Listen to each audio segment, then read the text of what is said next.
Thank you so much for being here on this lovely evening. You are the reason we keep doing this, and you give us hope.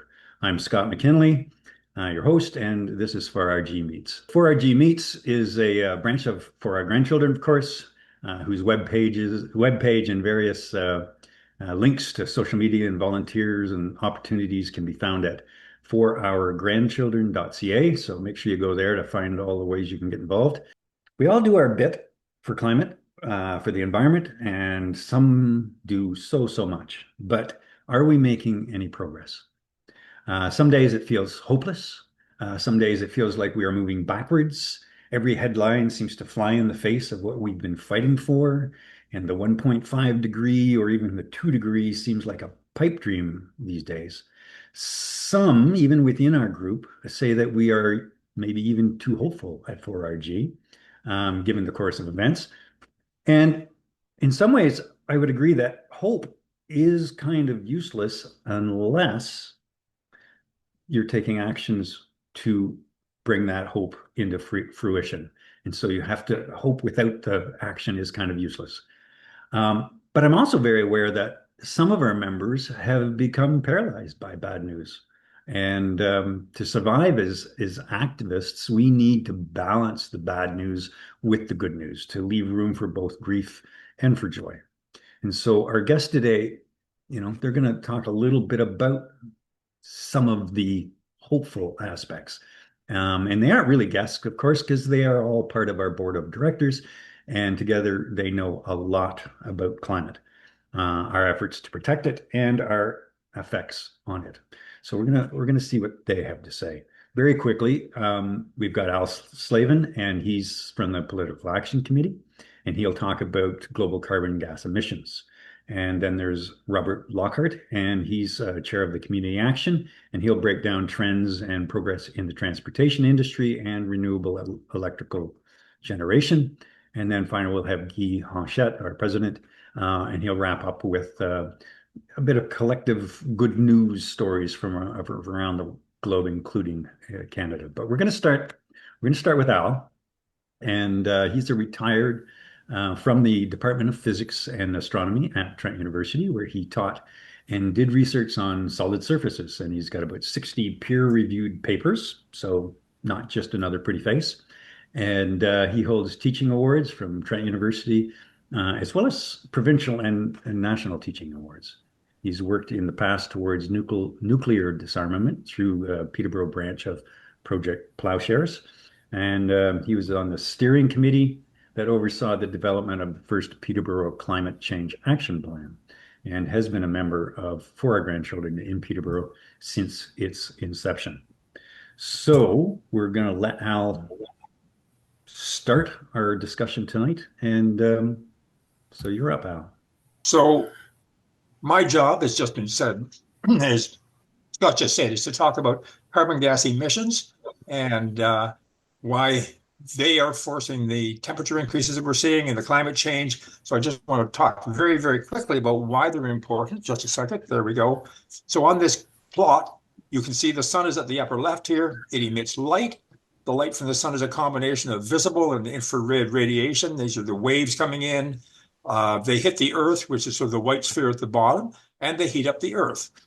And any hot body re-emits infrared, so it tries to get back out, but it's trapped by the CO2 and the methane, that is the carbon gases that are in the atmosphere. So the atmosphere gets hotter because of that trapped heat, and that in turn warms the Earth. So it's a cycle in which the Earth is getting warmer and warmer as there's more carbon gases in the atmosphere. So science has shown unequivocally that the rising global temperature is caused by the carbon gases, mostly CO2. I'm going to show a number of plots, and they all basically have a time axis along the bottom. So this one goes from 1860 up to 2020, and the vertical axis is the degrees in Celsius. So the actual difference is in green. So this is the difference compared to what the temperature was back about, just about 1900. And starting about 1920, that green here, the temperature started to go up, and it goes up and up and up. At 2020, it was up to 1 degree. And as Scott just said, in 2025 is actually up to the 1.5 level, which is the level that was considered safe in that climate isn't going to be changing dramatically at 1.5, but above that, it gets really bad. We already know there are effects. For comparison, the theoretical prediction based on the CO2 in the atmosphere is the red line here, and you can see it tracks the green line very, very closely. There's no doubt that the scientists know what they're doing. So these are the global annual carbon emissions. This is the amount of emissions into the atmosphere. Again, the time axis, it starts about 1900 and goes up to 2025 where we have actual data. So you can see the emissions at the beginning were quite low. They were still there, quite low. But then somewhere around 1950, they started to increase quite rapidly, and they've been increasing rapidly ever since. There are a few little blips. For example, in 1973, France did away with a lot of its fossil fuel powered electricity and went to nuclear, and that slowed down the process. But overall, it's been going up and up and up and up. So the global CO2 emissions now are at 2025, they're basically higher than they've ever been in the past. In the gray area on the right, there's three effects. Where we want to be in order to be safe from climate, well, as safe as we'll ever be, is down to zero by 2050. That's called net zero. That means we're pulling as much carbon gases out of the atmosphere as we're putting in. However, under current policies that the world has announced, at best, we're going to be very, very slightly decreased by 2050. So that's the problem that we nearly need to worry about. I will point out that there is some hope for optimism. For example, if you look at the UK, their greenhouse gas emissions are at their lowest level in more than 150 years. That's because they really fueled their economic growth on coal, and having gone off coal means that they're doing much better in terms of emissions. So these are domestic emissions by country, and it's important because it shows really where the problem lies. There are three major, the first column is just the country, so China, United States, India, etc. The next one is how much carbon dioxide are emitted per person per year. So for example, China emits about 8 tons a person per year, and the United States about 14. If you look at Canada near the bottom of this table, our emissions are fairly low, but in terms of per person emissions, we're the second highest in this table after Saudi Arabia. Forget the total emissions, you multiply the population on the right by the CO2 emissions on the left, and that gives you the total emissions, so that you can see that China is emitting sort of almost 3 times as much emissions even as the United States. And when you look at the right-hand side, it's clear that that's because their population is dramatically different from the United States. So you have to keep two things in mind always, emissions per person and what the total population of the country is. It's interesting to look at India, the third one on this list, because its emissions per person are quite low, but it now actually has the largest population in the world, just having passed China. So it means that its CO2 emissions are very, very substantial. It's the third largest in the world.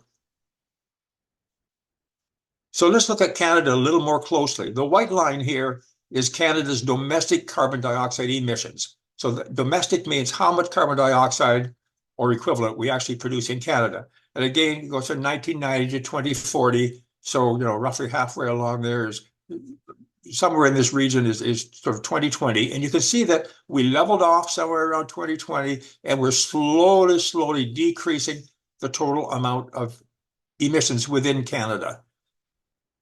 However, we're also exporting emissions. So the red line is the amount of carbon dioxide that we're actually exporting in natural gas and oil that we're sending to other countries, which gets burned there. And you can see that we're now exporting more CO2 that we're actually emitting internally.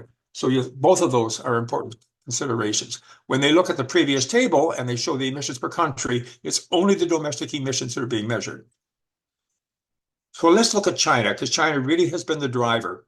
And China's been the driver for two reasons. One, it's the most popular, has been until very recently the most populated country in the world. And secondly, it's been trying to increase its sort of economic development dramatically. So very little emissions up to about 1950.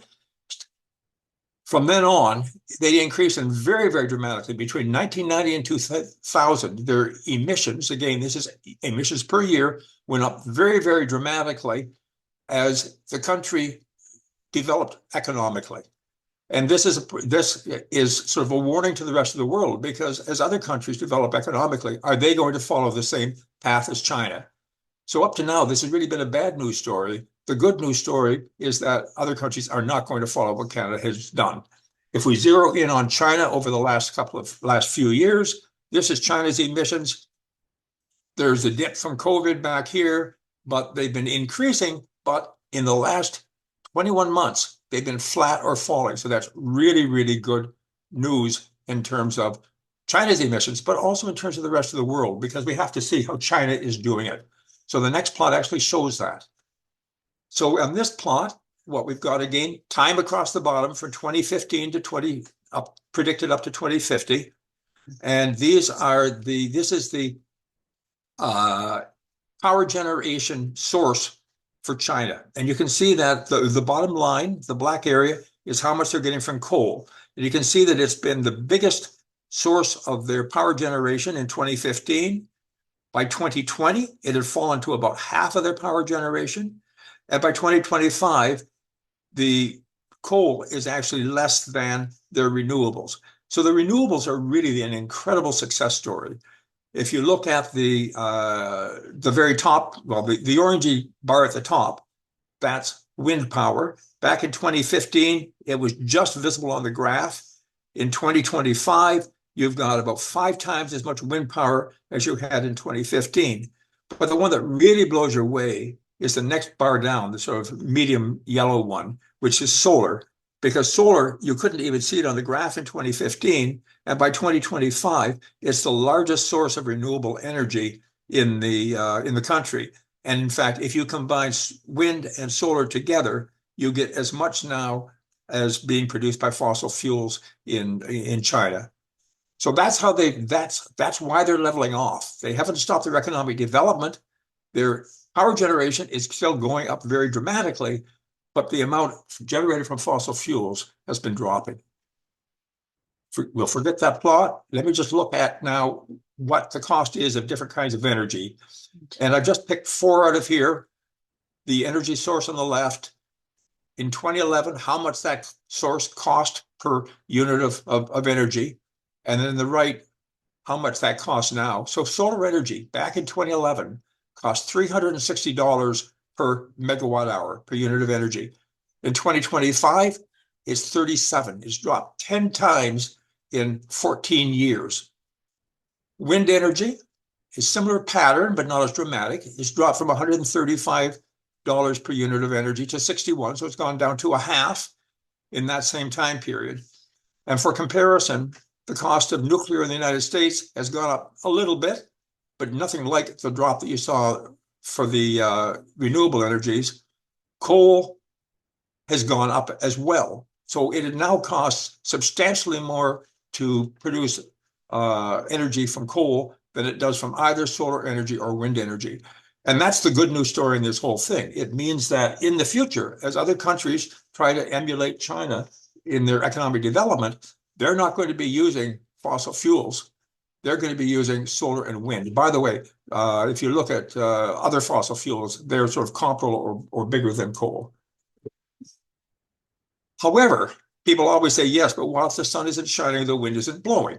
You have to be able to back up that renewable energy, in particular solar and wind, by some method. There are a bunch of methods for doing it, but the one that's really emerging dramatically is using batteries for that backup. And this shows the dramatic drop in the price of lithium-ion battery cells, which are now being used for backing up major power plants all around the world, but I mean, particularly Australia. They've had one operating there for about 5 or 6 years and is doing a really, really good job, better than the previous fossil fuel one. Back in 1991, lithium-ion batteries cost $9,000 per kilowatt hour. That's the amount of energy they would produce for $9,000. In 2024, it was $78. That's a drop of over 100 times in cost, and it's made lithium-ion batteries a way of providing that power when the wind stops blowing and the sun stops shining. So conclusions, global carbon emissions finally appear to have stopped increasing, but we need to get to net zero by 2050 to avoid the worst effects of climate change. Notice that the emissions have stopped increasing, but the total carbon up there is going up every year. So these are really annual emissions that have stopped increasing. The cost of solar and wind has dropped dramatically. They're now the cheapest forms of energy in the world, and that's the way other developing countries are going to be moving, and we obviously are going to be moving too because they're the cheapest. So we see then that renewable energy sources are rapidly replacing fossil fuels, even as the economies of developing countries continue to grow.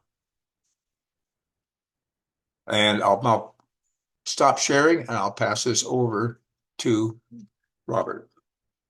Thanks so much for that, and very concise with a lot of information. But that bit about renewables dropping in price so that when places like India and other developing countries continue to increase their use of energy, hopefully they'll be using that renewable sources as opposed to the more expensive and in some cases vulnerable coal and oil. Yes, so for our next section, we have Robert Lockhart, and he grew up in Peterborough and was away for a while, but came back in 1982. He's a retired from nearly 50 years as a planner in the field of culture, recreation, and parks. He's also a specialist in group facilitation, community engagement, and strategic planning. In the 80s, Robert was part-time executive director of the Peterborough Social Planning Council and has a master's in environmental science. Currently, Robert is chair of the Community Action Committee at 4RG and is also a member of the Kawartha chapter of the Electric Vehicle Society of Canada. So Robert's our go-to guy when it comes to what's happening in the transitions to electrical transport and cooling and heating buildings with electricity and even some of the non-carbon electrical generation. And so he's going to share with us some of that information right now. Okay, great. Thank you, everybody. So, yeah, so as Scott said, my focus is going to be on transportation, all types of transportation. But because there's so much to talk about, and I have 10 minutes, I'm going to focus most of my discussion on road-based, which most of us understand better than all the rest of it. But what's important to know is that when you look at the world, about 15% of global greenhouse gas emissions come from transportation, with about three-quarters of it coming from road vehicles, trucks and cars, etc. In Canada, transportation is responsible for almost a quarter of our greenhouse gas emissions, way higher than the world number. And it's been going up since 2020, and passenger vehicles represent about 12% of it, and that's the area that we can personally have the greatest impact on. What I didn't realize was that transportation is the second largest source of greenhouse gas emissions in Canada after the oil and gas sector. So when you think about it, as transportation electrifies, the demand for oil declines, creating a double positive impact on reducing greenhouse gas emissions. So that's a very good way to think about some positive outcomes for every time we can electrify something that's on wheels, we're actually also reducing the emissions from oil. When you look at the world as well, emissions from transportation have been continuing to increase, so almost 2% per year. And freight is the fastest. It provides is the type of transportation where CO2 emissions are increasing the fastest. To reach net zero globally by 2050, passenger vehicle and light duty trucks, just them alone, have to be 100% electric within 10 years. We're only at 25% right now, so we have a long way to go. By 2050, almost all of the internal combustion engine vehicles have to be off the road worldwide. Now, Canada's sales targets, the most recent ones just announced, are talking about 75% EV sales by 2035, not 100, and only 90% by 2040. So we're well below what's going to be required to meet the global target. Now, some good news, though, is that long-haul freight and trains are expected to transition mostly to hydrogen fuel cells, advanced biofuels, and battery electric, with therefore very low carbon output. China is rapidly increasing the number of large heavy-duty trucks on the roads, and good news is that last year sales of zero-emission Class 3 and 8 medium and long-haul trucks in Canada doubled. So that was something I learned just today.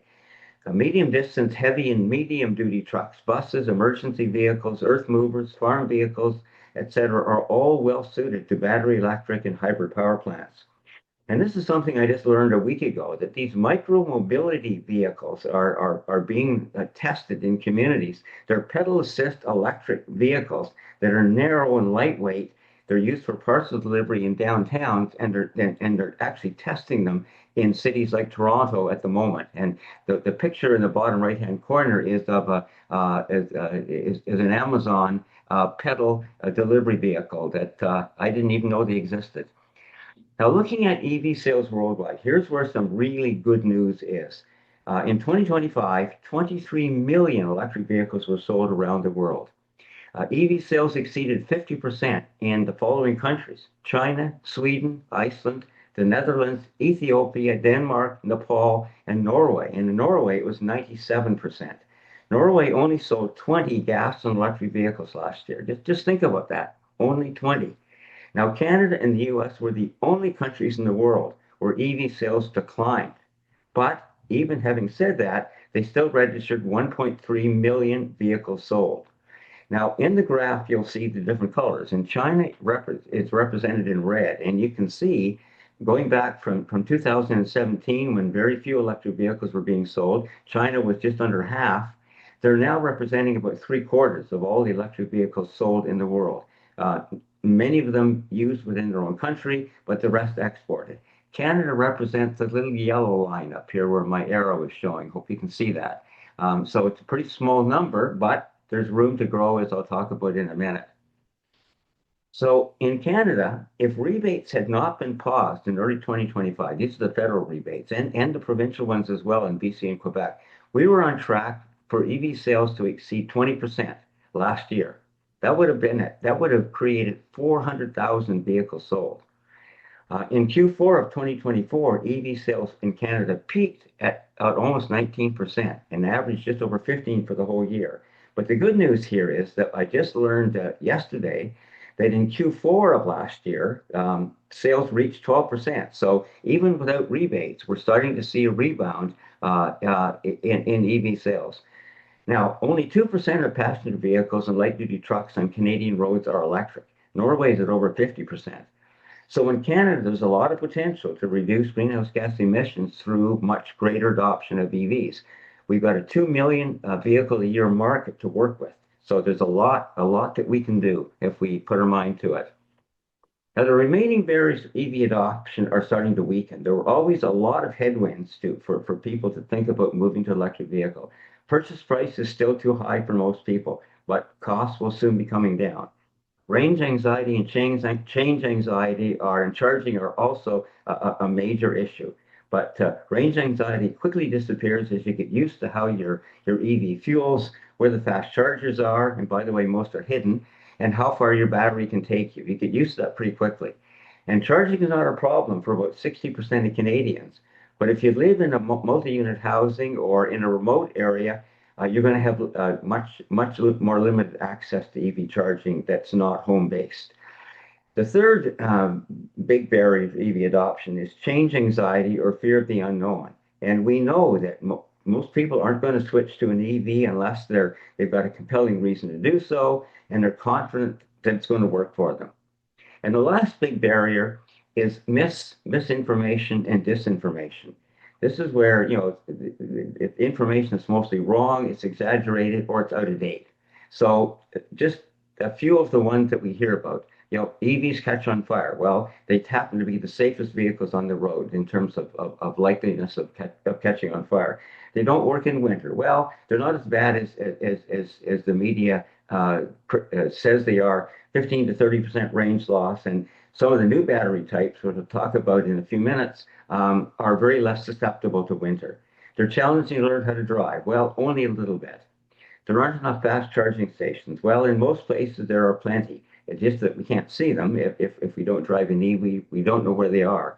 The electrical grid can't handle a lot of EVs. Well, we have lots of lead time and to plan for and generate more. Hopefully, it's going to be renewable sources that we're going to be using.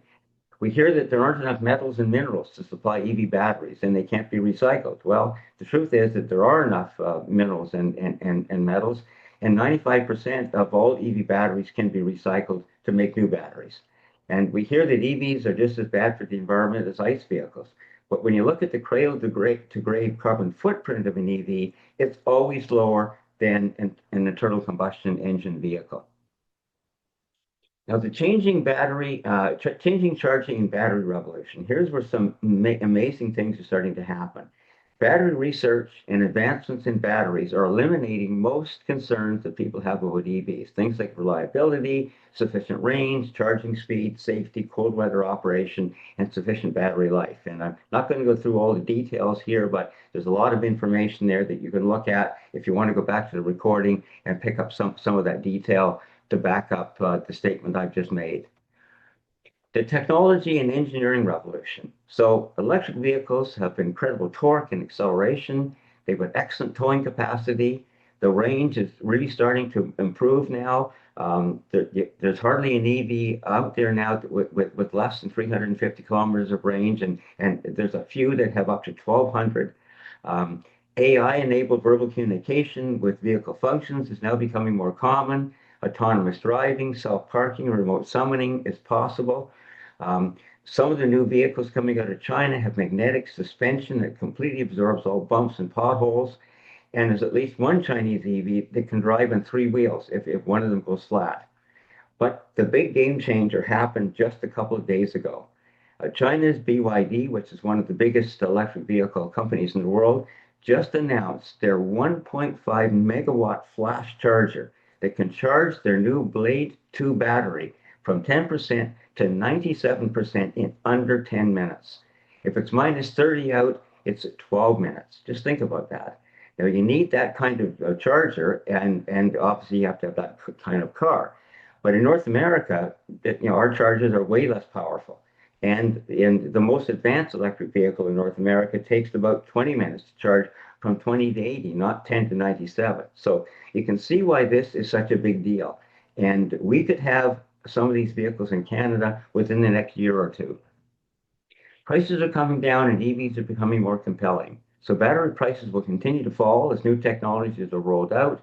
Competition will accelerate innovation in manufacturing and drive prices down across all brands. Experts predict that it'll only be 3 to 5 years for us to see price parity with gas-powered vehicles in North America. It already exists in China and increasingly in Europe. Chinese companies and their incredible vehicles are leading the way with lower prices and rapid, disruptive, and in some cases, jaw-dropping innovation. The introduction of additional EVs into Canada from Europe, China, and South Korea will soon allow us to benefit from lower prices and better EVs. North American and Japanese automakers have been very slow to transition to fully electric vehicles, but they're beginning to up their game.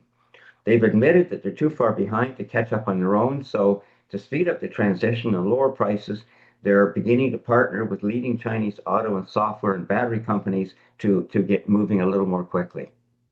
So finally, transportation is a big contributor to greenhouse gas emissions, especially in Canada. Most of the world is transitioning to electric transportation, especially land-based, but not as fast as needed. Long-haul freight, trains, ships, and planes are going to be the most difficult to transition away from fossil fuels, but there's progress and it will happen. Electric passenger vehicles and light-duty trucks are becoming more compelling, appealing, and less expensive to purchase. And EVs have always been less expensive or less costly to fuel and maintain. Very soon, deciding about an EV will be a no-brainer for most of us, like in Norway. The remaining barriers to EV adoption are losing their grip. China is leading the way in the EV revolution, pushing legacy automakers to innovate and lower their prices more quickly. And governments can play a big role to speed EV adoption through effective policies and investments. Some are more engaged than others. Unfortunately, Ontario is not one of them. And that ends my presentation. Thank you. Well, thank you very much, Robert.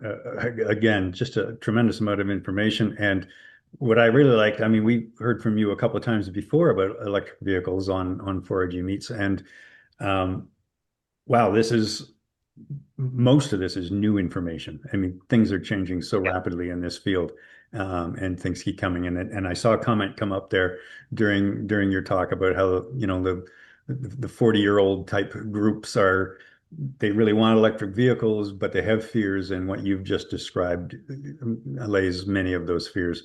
So Guy Hanchet, most of you know, has he's cared for he's missed Captain Climate, right? He's cared about the environmental issue since he was a Boy Scout in his teens, when he learned to leave his campsite better than he found it.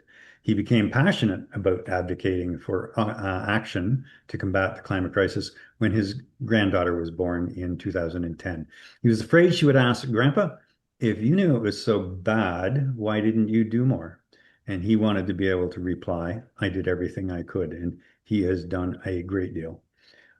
He's also trained with the Al Gore from Climate Reality in 2012 and has been active with many climate action organizations since 2013. And now he's here with his friends at 4RG, and he's going to show why it's not too late. Well, good. So yeah, thank you both for showing this information, and thanks for that nice introduction, Scott. And this is me with my granddaughter Miriam on the day after she was born.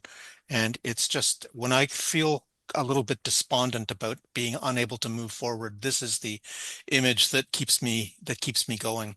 We've gone a long way now from when we had to say that the doing the right thing to save the world was going to cost us a lot of money and cost us more money than doing the wrong thing.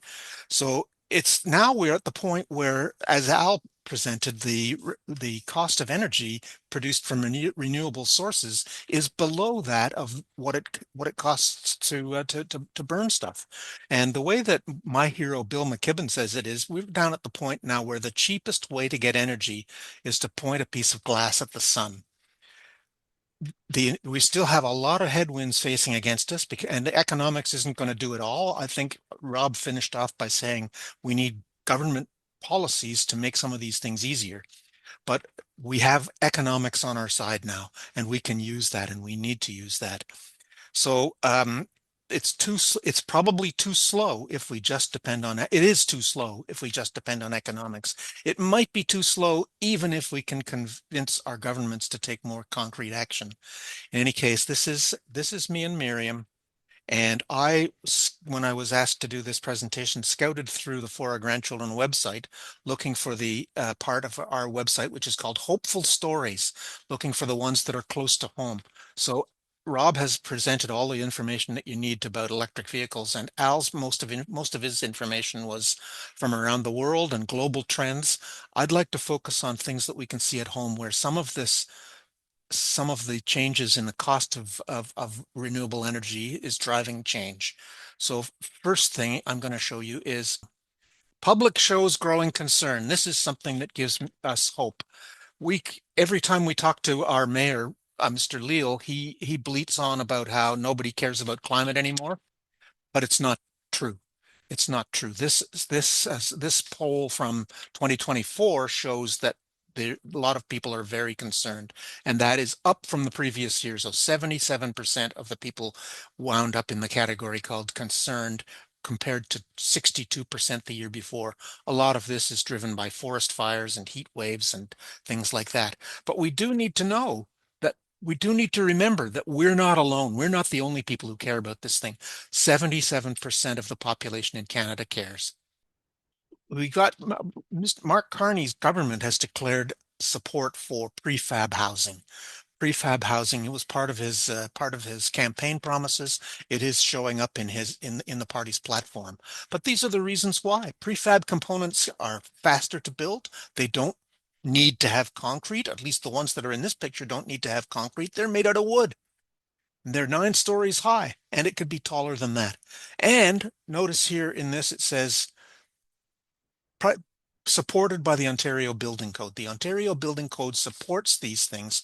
We need to push our politicians locally and nationally to make this easier for people to do, to build buildings that don't have embodied carbon in them and that can be built more quickly. This addresses both the home pricing issue, the home shortages, energy poverty, which will come in the future if we build leaky homes, and climate. And I've put those in that order for the reasons that we don't need to say we're doing this for the climate. We're doing this to save money. Here's a story from Port Dover, Ontario, about a coal plant which was retired in 2013. 12% of the land there was converted to solar, an old coal plant. So the remainder is still available for conversion. And Lily Lake is 130 acres. And the one that's in Port Dover has a partnership with First Nations from around the area. And I'd like to say that For Our Grandchildren is working with Trent students to build a case to use the abandoned contaminated GE land for solar. And it's 50 acres. So you can see it's about 1/3 the size of that one. But it's something that's already happening in Nantucket, and they're doing it because it's less expensive than burning coal. Wind power off Nova Scotia. This isn't exactly local, but Nova Scotia is not too far away. In spite of Donald Trump's reluctance to build wind turbines because he says they're too ugly, Nova Scotia is building wind turbines off its coast, and you don't see it, but if you just go down a little bit to the left there, that goes right into the United States. So we will be exporting power from Nova Scotia, renewable power driven by the wind off Nova Scotia. I don't know if you've ever sailed there or been in the water there. It is windy, and this is a perfect place for these things. And the amount of power that could come from the wind turbines that are going to be installed just off the coast of Nova Scotia represents 27% of Canada's total demand. Can we hope? Can we hope that this continues? I didn't want to talk about trucks, but I couldn't help it because as I was driving home from Bancroft, from Ottawa rather, I stopped in Bancroft to charge my car, and there was an IKEA truck there charging up. And so I did a little bit of research when I got home and found that they are already 72% of their home deliveries in Canada last year used electric vehicles. Their target is 90%, and the last mile is a difficult frontier. What about the post office? Oh, yes. And during my research, I found that one of the delivery companies for Amazon, I have its note here someplace. Where is it gone? Dragonfly has a delivery. They have similar goals to electrify the last mile of delivery. And somebody, I think it was Catherine Langley, posted in the chat that Avi Lewis is talking a lot about this. He's been talking about this since we brought him to Peterborough to talk about things. He's been talking about the post office, and the post office is doing more than just delivering parcels, but using electric vehicles as well. And here is a local politician who we can be proud of and say, look at this politician is on our side.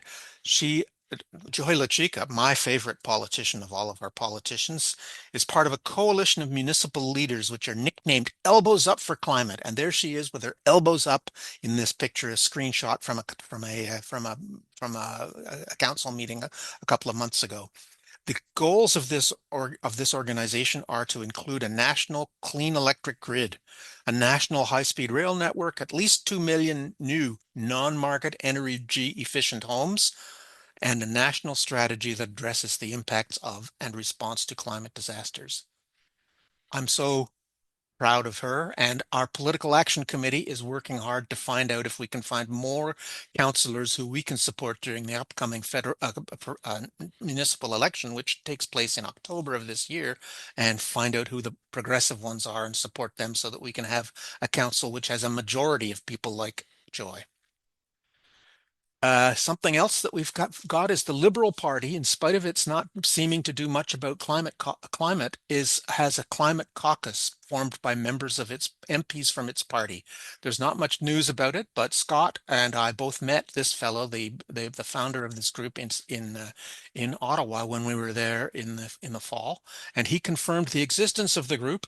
And I'm going to say, here's how our little bit of leverage from this is that our MP Emma Harrison is apparently a member of this climate caucus, and we need to convince her to be active. We need to ask her, is it real? We need to ask her, what are you doing in this climate caucus? And again, I'm saying, can we hope? Can we dare to hope about that? Peterborough is sometimes likes to use the name of the electric city, and very well ill promoted fact is that Peterborough generates enough renewable energy to power 60% of its homes. 60% of its homes. And we've had a couple of articles. Marilyn Freeman wrote one, and we've had a couple in the press and on our website that points this out. We think that more people should know about this. And we think that we should say, as the Climate Change Action Plan calls for, it should be increasing from 18 to 27 megawatts by 2050. We should ask them to aim for 100%. We can presumably gain public enthusiasm for an action like this based on the fact that we are the electric city and we could be 100% and we're already at 60%. The Climate Change Action Plan 2.0 is very important. For Our Grandchildren was one of the activist groups who worked hard to get it passed last year. And our promotional strategy was to emphasize the health and financial benefits before the climate benefits. And the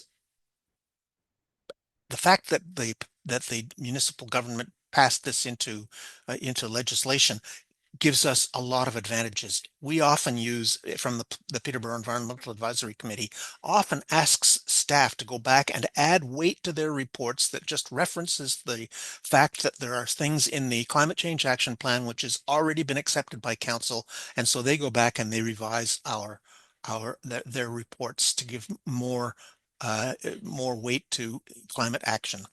Can we hope? And here, this picture here shows several groups of people, and I'll just go through who they are. Starting over on the left, I think somebody talked about Mather et al. These 7 young women were part of a group that is, or maybe it was you, Scott, that talked about it, because the representative of the legal team that's representing them is going to be with us for their next 4RG meets. That's right. So I've met 4 of these young women, and they are much older now than when they started. Sophie was 12 when she started. This young lady is, I think she might have given birth by now. She's a mother. These women are so powerful and mature and capable and committed that I know they're going to make a difference, in spite of the fact that the Ontario government has tried to pass legislation which is blocking them. Another aspect of what we see from youth in this community is the YLS program. What was Cam Douglas's program, a high school program that accepts 20 to 30 students into their program every year. Kids, young people come out of that really highly enthusiastic. They leave the program with a strong sense of making a change. A very good example of that is Malika, who you see down here, who was on our board of directors, a graduate of the YLS program, was on our board of directors for a couple of years, but could not continue because she's in university. Now she's working for Climate Action Network in Ottawa, and her job there is to organize the Youth Climate Corps, which was enacted into the federal 2025 budget. It isn't as big as she wants it to be, or as anybody wants it to be, but it's there, and she's working on making it bigger. For Our Grandchildren worked last year or 2 years ago on a program with Kawartha World Issues Center with something called Climate Kinship, where we had pairs of elders and youth who got together and attended workshops and talked about climate activism. Mary Ellen Aberger was on our board, and she has left following her boyfriend out west somewhere, I'm afraid. And this picture over here is one that we're working on currently, which is these Trent students, Ethan, Nathan, and Melanie, I think that's her name. It's probably not. And Marilyn and I are working with them. They're doing all the work, but what their project is to find evidence for where else in Canada or in the world municipalities have placed a solar field on a polluted site, such as the General Electric polluted site. So we should see the fruits of their work in a couple of weeks. They're going to have a presentation down at Market Hall where there will be one of the presenters for this program. And I'm going to finish off by going back 10 years. But when we started at For Our Grandchildren, this is one of the things that I said when I was finishing up a speech that I made at Ottawa in 2015 when I was the lead-in act for David Suzuki. When we started 4RG, we were working for our grandchildren, but now it's time to come to shift gears and work with our grandchildren and to be ready to pass the torch to our grandchildren so the war can be won by our grandchildren. And working with these young people who I've had the pleasure of meeting over the last few years is another inspiration for me. It's not just something that inspires me, it keeps me going. Thank you. And yeah, some good news stories for sure. And like I said earlier, I mean, you mentioned hope a lot, but as I was saying, the hope is no good unless there's action. And you mentioned a lot of people taking action and ways of taking action. And that's awesome because if you flip that whole thing around, action is kind of impossible if you don't have hope. So we'll open it up to questions for Robert. I was wondering with the deal that Carney made with the Chinese over the what was it, 47,000 vehicles to be brought over. Do you see that? Um, what's your take on it? A lot of people are like, "Oh, well, we should be doing EV jobs here. Why are we taking them, bringing in stuff from China?" Um, but the flip side, of course, being that, well, somebody's got to get us going a little bit stronger than we are. So what's your take on it? Well, Scott, thanks for that. What's important to note is that the 49,000, which is the target for this year, represents what we were already importing 2 years ago before we put the 100% tariff on. So it really hasn't changed anything. And at that time, Tesla, Volvo, and Polestar, which are all building cars in China, were taking up that 1,000 units in 2023 and early 2024. So it should have been 100,000, not 49,000. And if we don't encourage um, the Chinese to bring their vehicles into Ontario and into Canada, we're not going to be able to move forward. We're not going to have, there's not going to be any pressure that's going to be put on the legacy automakers to up their game and to lower prices and make vehicles better. So I see the Chinese as the light of fire under your foot, country that can make things happen. And they have some incredible automobiles that we're going to have the benefit of accessing, hopefully within a few months. We'll see how quickly they can make this happen. But I think it's great news. It's just not enough. And it's possible once Canada sees that it hasn't had a negative impact on our auto industry, that they might up the numbers beyond the 70,000 top end that they're talking about for 20. That's 5 years out anyway from now. I think is when it goes up, only up to 70,000, which still isn't anywhere near enough to make a difference. But it is something. It's a start. Okay, thank you. Marilyn, you have a question. Yeah, it's a question for Robert. I had read, Robert knows that I read everything and watch all the YouTube videos and so forth. Super enthusiastic about this Blade to EV batteries. But my question has to do with dealer networks. At some point, I think I read that the dealer networks are lining up to be able to sell some of these Chinese EVs. Do you know anything about that? Well, Marilyn, what I don't know a lot, but what I do know is that it was a couple of days ago that our national government opened up the opportunity for companies from China to register with them to bring electric vehicles into the country. Now, so once they're accepted, they have to pass Canadian safety standards and security standards, and then they can begin selling. But it can't be just a wholesaler who sells them; it has to be a company. So Polestar, Tesla, Volvo, BYD, and a whole bunch of other Chinese companies could decide to set up a dealership network or just sell them online like Tesla does with no dealership network.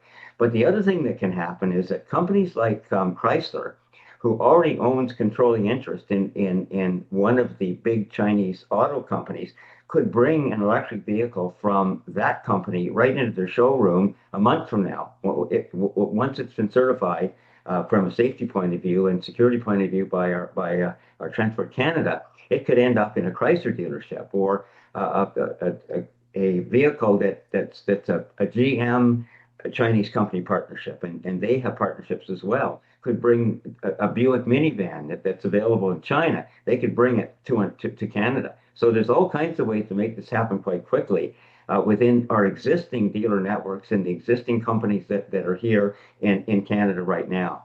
And then new companies like BYD could in fact set up a dealer network. They'd probably start in Vancouver and Montreal, where they've got a greater chance of selling vehicles. Toronto might be last on the list, and they could get started going. And it's because our Ontario government is so averse to electric vehicles that they don't want to come here first. They want to go to a place where the governments are much more supportive of electric vehicles, like British Columbia and Quebec. Can I just add something to anybody who's curious about electric vehicles? For our grandchildren is co-sponsoring an event called the Home Energy Expo and EV Expo on the 23rd of May up at the bowling club across from Bonnerworth Park, and we will have the ability for people to test drive cars when you're there. So tell your friends about it, because Robert, through his connection through the EV Society, has arranged for Plug and Share to be there with cars that we can test drive. Super. Thank you. Thank you for that. I have a question for Al, unless there's somebody else with a hand up. We're seeing, particularly in China, that transition to a lot more renewables, and obviously that's a good news story for sure.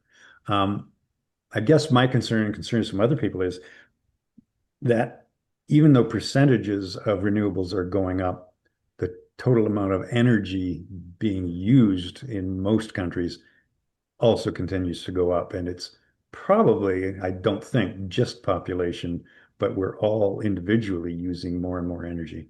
Do you have any comment or insights into that? Well, sure. I mean, if you look at Canadian domestic emissions that I showed earlier, they've actually leveled off. And Canada is not in the forefront at all of reducing our emissions. Other countries that I already mentioned, such as the UK, that's dropped its emissions dramatically. I mean, 35% or something in the last 15 years. So other countries are doing it. The really good news, though, I think, is that a lot of the developing countries that want to develop economically, when you need the energy to power that development.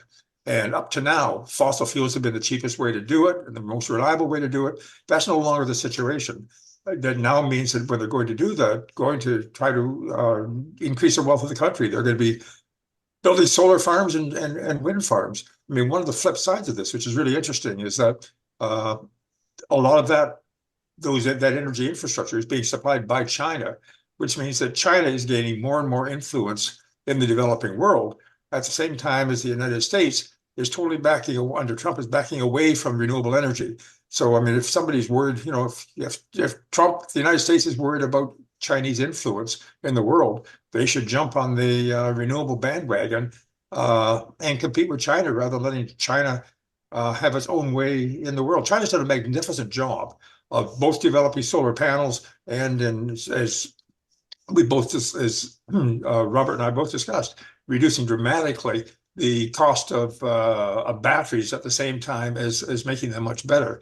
So we're in a situation where China is really gaining a lot of power in the world just because of its renewable energy production. Okay, thank you.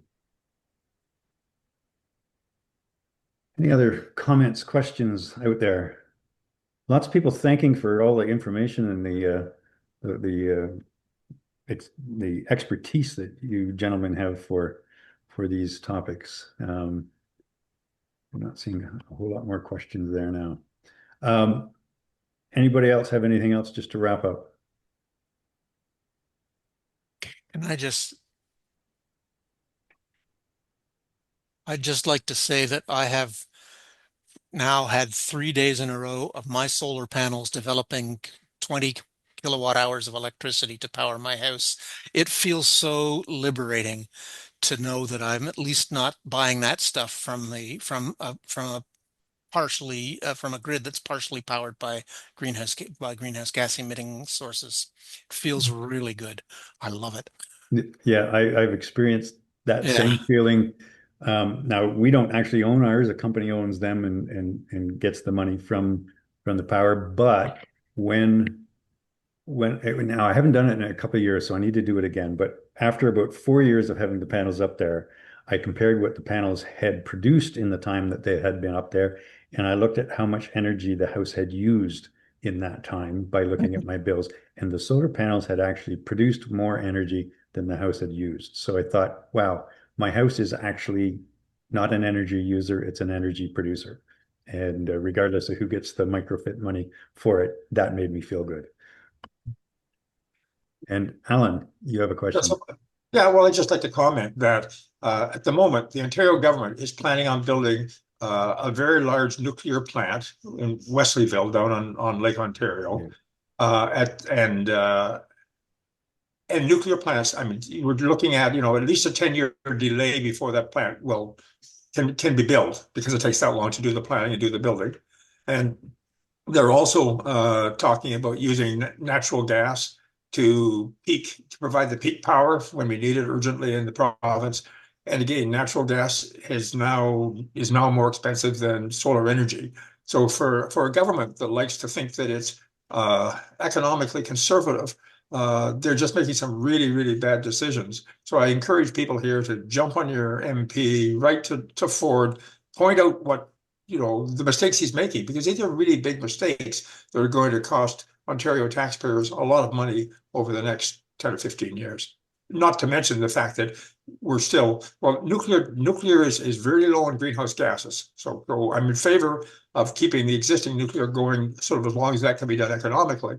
But in terms of new nuclear, it just doesn't make sense when you look at the economics. Yeah. Yeah, I think a lot of people would agree with you on that. Hal, there was another story that I just came across today that I didn't include in my presentation, which was about battery farm being built in Southern Ontario. So it is happening. It can happen here. We just need to convince our government that this is a way more economical and stable and reliable way of getting energy. It doesn't create energy, but it stores energy up for the peak times. And apparently one of the advantages of having battery power is you can turn it on as soon as you need it, whereas you have to keep your nuclear plants running all the time. Absolutely. Well, thanks again, gentlemen, for all your expertise tonight and giving us a little bit of hope so that to encourage us to take more action. And thanks for everybody for coming. Spread the message. As has already been stated, the majority of people in Canada are very concerned about climate change, but at the same time, they think that nobody else is. So it's really, really important to talk about it. Raise the issues with your friends. Make sure that they're aware too. Great. Okay. Good night, everyone.